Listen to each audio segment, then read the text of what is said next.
bewahren. Bitten wir die allerseligste Jungfrau Maria um diese Gnade, im Namen des Vaters und des Sohnes und des Heiligen Geistes. Amen. Gelobt sei Jesus Christus in Ewigkeit. Amen.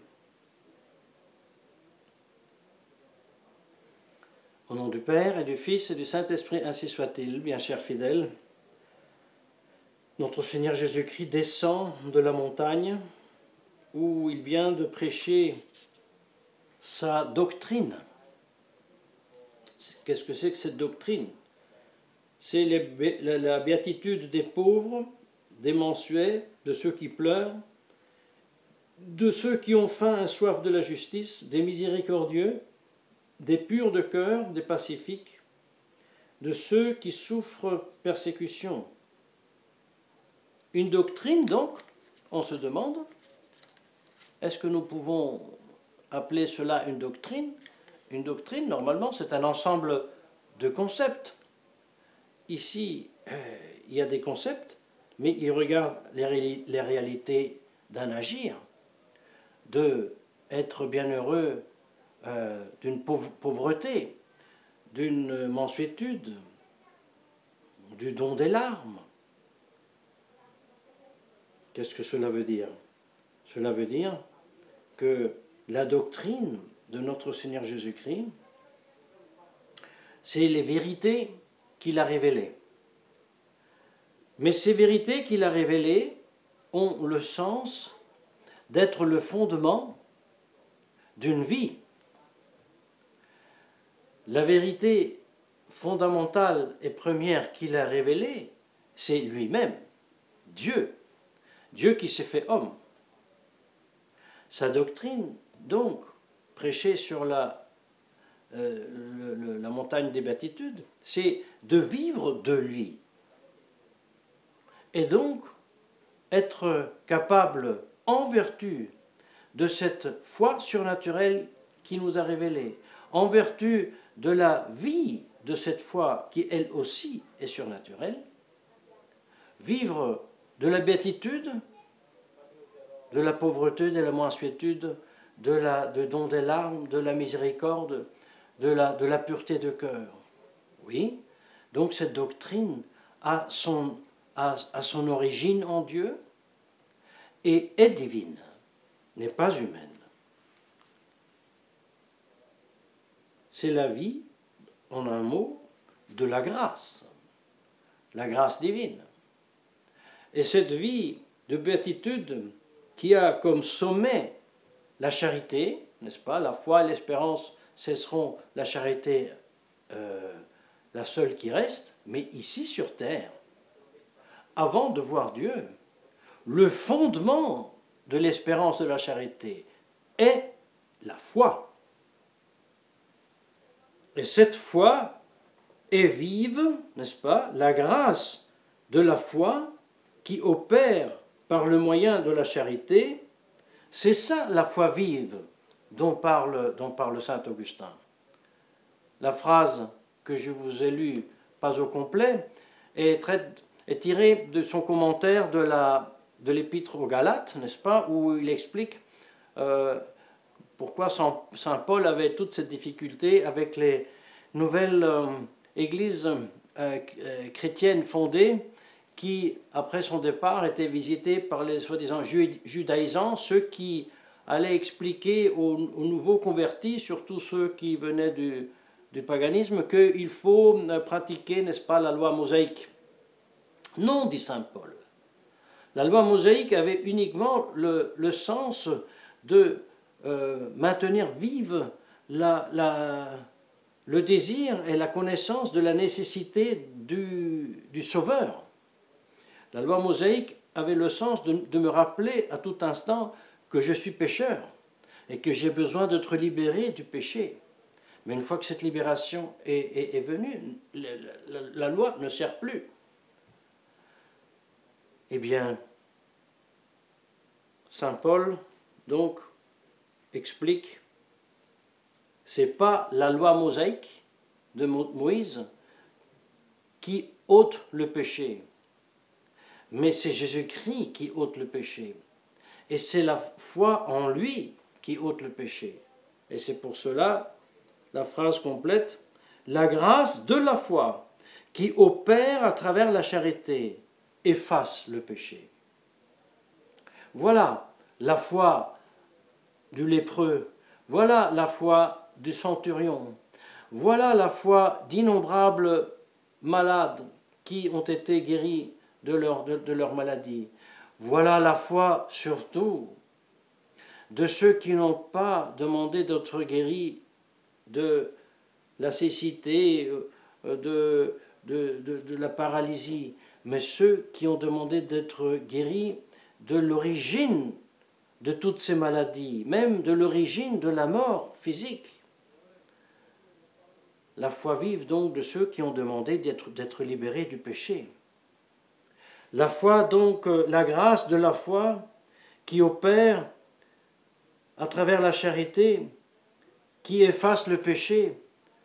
Et nous en avons l'exemple en Sainte Marie-Madeleine.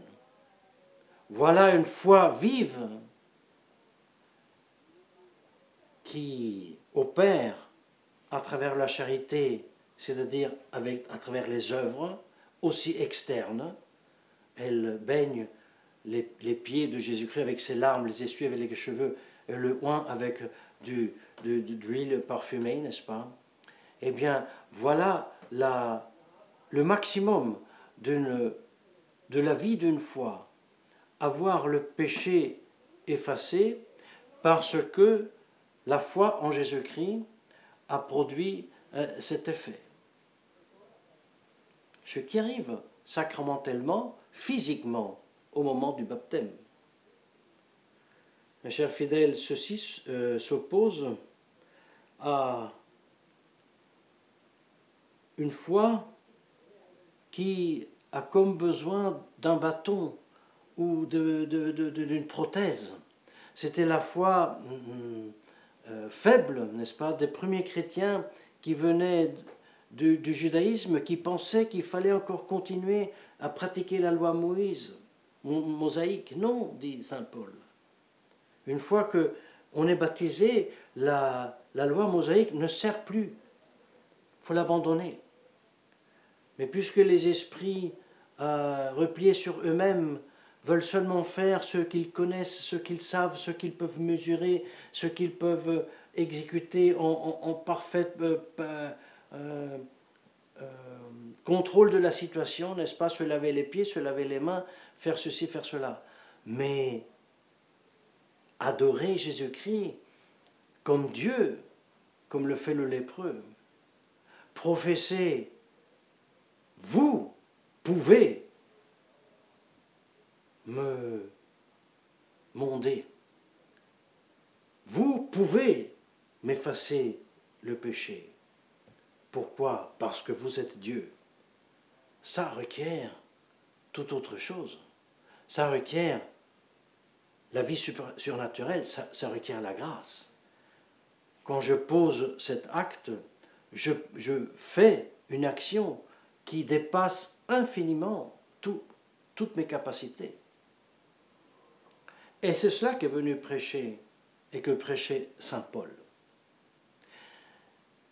Mais là, le fondement est toujours la foi.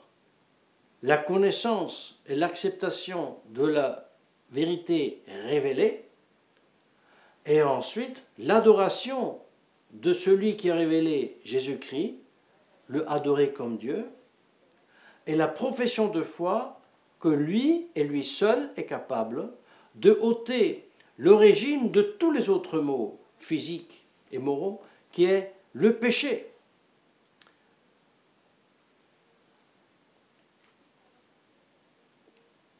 Les pères de l'Église voient dans ce lépreux la figure de l'erreur, la figure de l'hérésie. Et saint Jérôme fait noter que c'est le premier qu'il a guéri, le lépreux, en descendant de la montagne. Parce que tout d'abord, il faut guérir de l'erreur. Et il faut professer la foi pour vivre de la grâce divine et pour obtenir la rémission du péché. Oui, la lèpre est une très, très insidieuse maladie, n'est-ce pas? un bactère, et qui fait si qu'il y a ces taches sur la peau et ces cailles.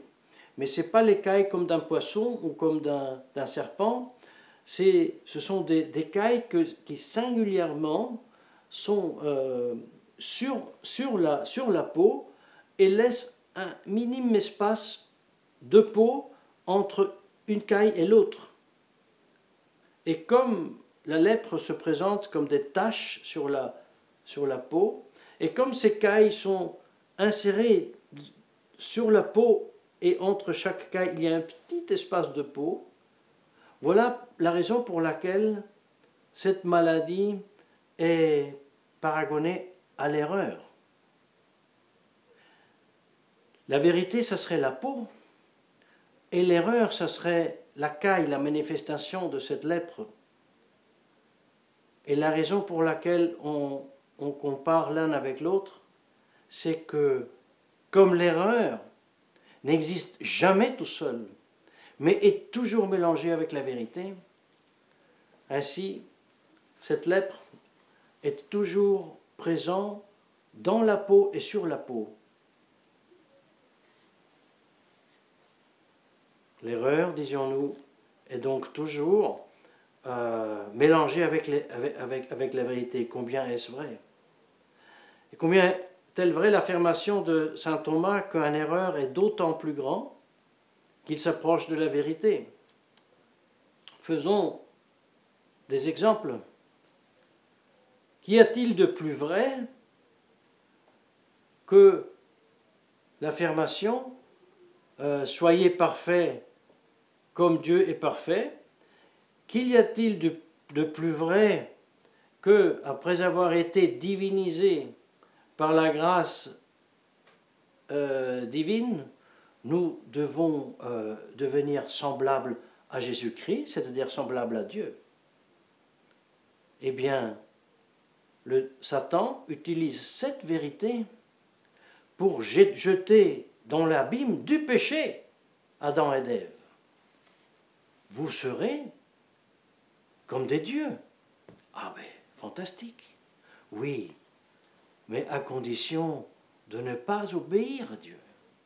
Au contraire, de calpester ses commandements. Voilà le plus grand mensonge que le père du mensonge a pu dire à Adam et Ève et entraîner avec eux tout le genre humain dans le désastre. Mais vous savez, bien chers fidèles, il y a une analogie terrible avec le Concile Vatican II. Comme si Satan avait de nouveau fait commettre un péché originel. Qu'y a-t-il de plus parfait que la charité? La foi disparaît, l'espérance disparaît, la charité seule reste, c'est la plus grande, dit justement saint Paul. Qui est de plus beau, de tendre à la charité, à la concorde entre les individus, entre les peuples dans le monde entier. N'est-ce pas ce que prêche le Concile Vatican II en désirant la paix dans le monde? Eh bien, comme Satan avait mis comme condition qu'il ne faut pas obéir à Dieu, le Concile met comme condition, mais il ne faut pas s'accrocher de façon définitive, exclusive, à un credo, à une foi. Il faut que cette charité soit pratiquée avec toutes les foi, même les hérétiques, les schismatiques, mais même les non-chrétiens. Il faut que la charité ait le primat, n'est-ce pas, au-delà et par-dessus de la foi. Ah, grand mensonge, imbroglio, un grand imbroglio. Malheureusement, la catholicité est tombée dans cette erreur. Et voyez, comme le monde chrétien était persuadé que celui qui est capable de ôter le péché du monde est capable aussi de ôter les conséquences du péché, qu'il est capable de ressusciter des morts, qu'il est capable de donner la vue à l'aveugle, l'ouïe au sourd, qui est capable de dissoudre la langue à qui est muet, etc., guérir dans un instant le lépreux, et bien ainsi la société chrétienne, qui savait ces choses, priait aussi pour le beau temps, la récolte bien faite, priait pour la paix des nations, du propre peuple. Quand il y avait une épidémie, elle priait afin que cette épidémie passe. Quand elle était passée, elle faisait des actions de grâce publiques. Elle savait, elle vivait de ces choses. Une chrétienté, donc, qui, enracinée dans la vie surnaturelle de la grâce, avait aussi un esprit humain, une intelligence humaine ouverte à Dieu et reportait tout ce qui était, même au point de vue naturel, au point de vue individuel, familial, social, politique, économique, elle rapportait tout à Dieu. L'humanité qui est trompée par un faux concept de charité, une catholicité trompée par un faux concept de foi, par conséquent, une catholicité aujourd'hui trompée par même un faux concept de Dieu, et donc par conséquent par un faux concept de concorde internationale entre les peuples et les nations, et aussi trompée sur des vérités naturelles. Satan suggère de guérir la population mondiale. Eh bien, Satan suggère de prendre un moyen, de ne pas le prendre une seule fois, mais 2 fois, 3 fois, 4 fois, 5 fois. Et chaque fois qu'il promet que la population mondiale sera plus saine, elle tombe toujours plus malade. Et le chef de ces catholiques trompés par le péché originel du Concile Vatican II, qui prêche une charité, une concorde, une amitié sans la vérité, sans la foi, voilà qu'il prêche au monde.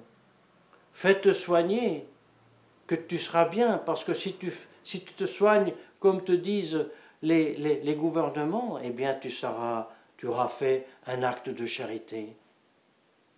Voilà que pratiquement le suicide devient un acte de charité.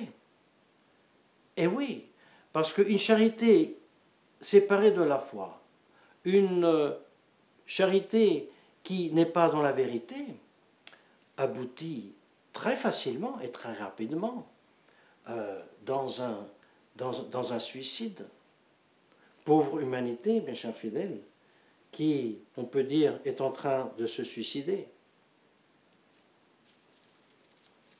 Bienheureuse chrétienté, bienheureuse famille de catholiques qui croient et professent la foi, la vraie foi et catholique.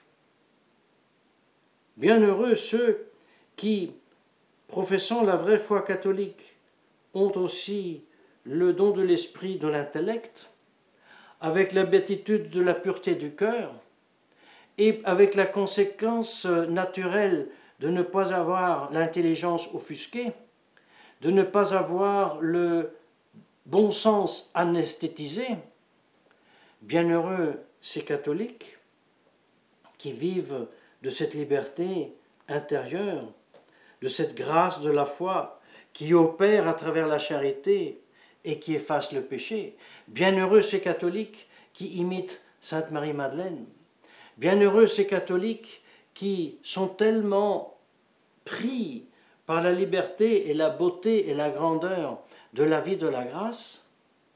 Bienheureux ceux qui aiment tellement l'origine de la vie, qui est la vie surnaturelle, qui n'ont pas peur de la mort, qui n'ont pas peur de la maladie, qui n'ont pas peur de la persécution, parce qu'ils savent, dans la vie de la foi, qui opère à travers la charité, celle qui ôte les péchés, le triomphe de la mort, de la maladie, de la persécution que nous sommes en train de vivre ou que nous devrons vivre, est déjà opéré en Jésus-Christ.